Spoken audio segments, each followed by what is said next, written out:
La selva era densa y oscura, con árboles altos cuyas copas bloqueaban la luz del sol.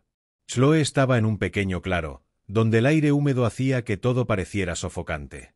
El olor a tierra mojada y hojas caídas dominaba el ambiente, y el sonido de criaturas moviéndose entre los arbustos creaba una sensación constante de estar siendo observada. Ella ajustó la mochila en sus espaldas, sintiendo el peso del mapa desgastado que llevaba desde hace semanas. Los rumores sobre la selva eran antiguos susurros sobre un tesoro escondido, o tal vez, un pasaje hacia algo más extraño. Pero ahora, con los relatos de los pescadores de Lisboa hablando de voces emergiendo del mar, todo parecía conectado. Chloe no sabía exactamente qué buscaba, solo sabía que el camino hasta allí había estado marcado por símbolos grabados en piedras cubiertas de musgo, alineados con las mareas nocturnas. Mientras avanzaba, una figura apareció entre los árboles. Era Ivan, un hombre con chaqueta gastada y ojos inquietos, que estudiaba esa zona durante años. Llevaba un cuaderno lleno de anotaciones sobre corrientes oceánicas y patrones de las estrellas. «Los pescadores no están locos», dijo, bajando la voz. «El mar está tratando de decirnos algo. Las voces tienen la misma frecuencia de los antiguos cánticos registrados en los templos de la costa». Chloe frunció el ceño, recordándose de los dibujos de su propia investigación, criaturas con tentáculos entrelazados a las runas, como una advertencia o una invitación. La noche cayó rápidamente, y encendieron un fuego débil. Fue entonces cuando escucharon el primer murmullo. No provenía del mar, sino del suelo bajo sus pies, un zumbido grave que vibraba en las raíces expuestas de los árboles. Ivan abrió su cuaderno, señalando un diagrama de ondas sonoras. «Es la misma frecuencia», dijo. «Algo allá, en el fondo del océano, está ecos aquí». Chloe sintió un escalofrío. Ya había leído sobre resonancias geológicas, pero eso parecía vivo, consciente. Cuando amaneció, decidieron seguir hacia el sur, donde el mapa de Chloe indicaba una formación rocosa en espiral. En medio del camino, Ivan se detuvo bruscamente, señalando una piedra cubierta de líquen azul verdoso. «Aquí», murmuró. «Este es el punto de convergencia». Chloe tocó la superficie fría, notando tallados que parecían olas y ojos humanos. Entonces, una luz débil pulsó bajo sus dedos, proyectando sombras que se contorcían como serpientes. «Esto no es normal», susurró, pero Ivan ya había abierto una pequeña caja de metal, revelando un cristal que brillaba en respuesta a la piedra. «Es un resonador», dijo. «Los antiguos lo usaban para comunicarse con seres submarinos». La luz se volvió más fuerte, y los murmullos comenzaron a formar palabras, lenguas desconocidas mezcladas con nombres de ciudades sumergidas. Chloe sintió una presión en el pecho, como si el aire estuviera siendo absorbido. Ivan, sin embargo, parecía fascinado. «Quieren que veamos algo», dijo. «Sigue el patrón de las sombras». Ella obedeció, notando que las formas proyectadas trazaban un camino entre los árboles. Mientras caminaban, el suelo comenzó a temblar, y el zumbido se convirtió en una melodía distante, casi hipnótica. Horas después, llegaron a un claro donde el suelo descendía abruptamente, formando un pozo oscuro. Dentro de él, agua brillante como mercurio burbujeaba, exhalando vapor con olor a sal y azufre. «Esto no es natural», dijo Ivan, probando la temperatura con un termómetro. «Está fría, pero la superficie hierve. Contradicción o algo conteniendo energía». Chloe se acercó y su reflejo en el agua se distorsionó, mostrando ojos completamente negros. Se retiró asustada, pero Ivan ya había lanzado el cristal al pozo. La reacción fue inmediata. El agua se iluminó en tonos violetas, y formas surgieron en la superficie, criaturas con miembros largos y aletas translúcidas, moviéndose en cámara lenta. Los murmullos ahora eran gritos silenciosos, eco directo en sus mentes. Chloe cayó de rodillas, agarrando la cabeza, mientras imágenes invadían su conciencia. Una ciudad sumergida, templos con acuarios gigantescos, humanos y seres marinos trabajando juntos. Luego, una explosión de estática mental y todo desapareció. Cuando recuperó la visión, Ivan estaba pálido, sosteniendo el cuaderno contra el pecho. «Ellos existen. No son mitos. Y nos están observando desde hace siglos». Chloe se levantó temblando. «¿Qué somos para ellos? ¿Una amenaza? ¿Un experimento?» Ivan no respondió. En cambio, señaló el pozo, donde el agua ahora estaba tranquila, reflejando el cielo nocturno como un espejo perfecto. Tenemos que volver. Contarle al mundo. Pero Chloe dudó.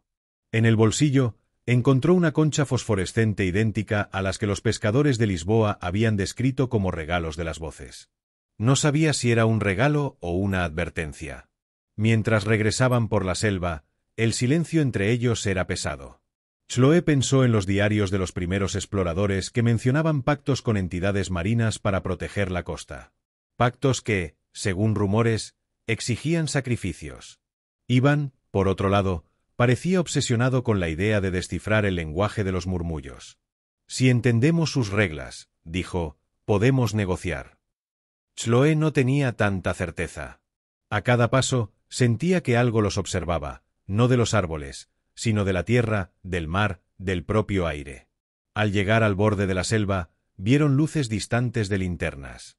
Un grupo de pescadores, liderado por una mujer de cabellos grisáceos llamada Mariana, se acercó a ellos. Oímos los gritos, dijo sin rodeos. El mar está inquieto. ¿Ustedes encontraron la fuente? Chloe miró a Iván, quien guardó el cuaderno. Encontramos. Pero no tenemos respuestas, solo más preguntas. Mariana asintió, como si esperara eso. Hay un hombre en la ciudad. Él colecciona artefactos extraños. Dicen que ya conversó con las voces. Chloe e Iván siguieron a los pescadores hasta Lisboa, donde el olor a sal y pescado impregnaba las calles estrechas. El hombre, un anticuario llamado Diogo, tenía un sótano lleno de objetos extraños, brújulas que apuntaban hacia abajo, conchas con inscripciones en relieve, mapas dibujados en piel de tiburón.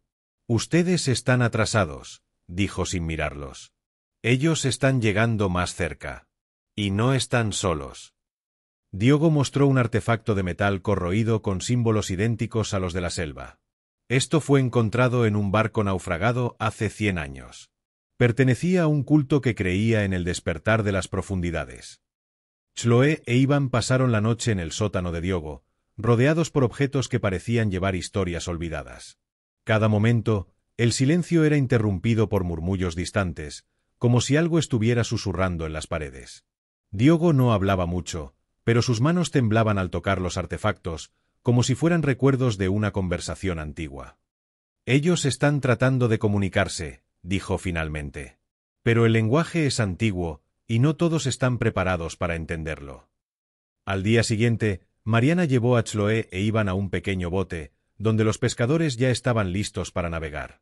El mar parecía más tranquilo que antes, pero había una tensión en el agua, como si estuviera esperando algo.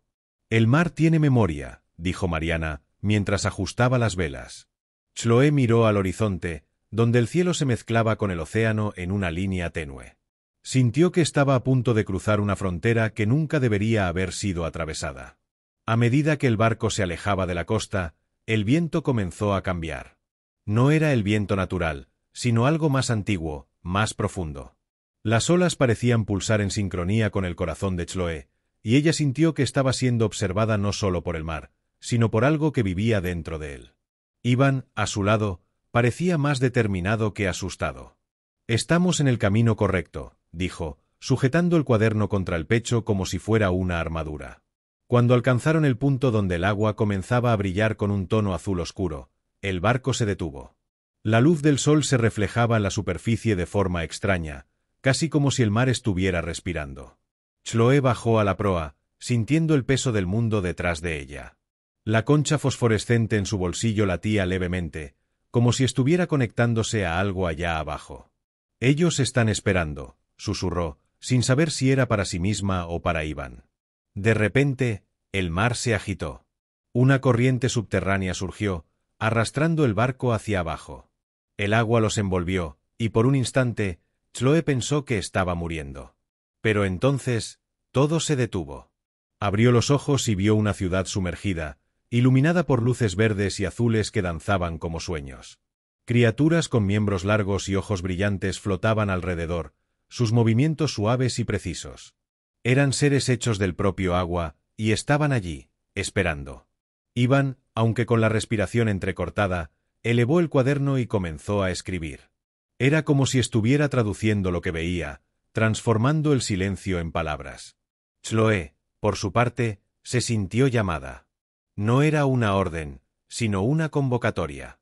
Sabía que no podía volver atrás. Lo que había encontrado allá abajo no era solo un secreto, era una elección. Y ella necesitaba decidir si sería una testigo o parte de eso. Cuando finalmente emergieron, el sol ya estaba alto, y el mundo parecía diferente.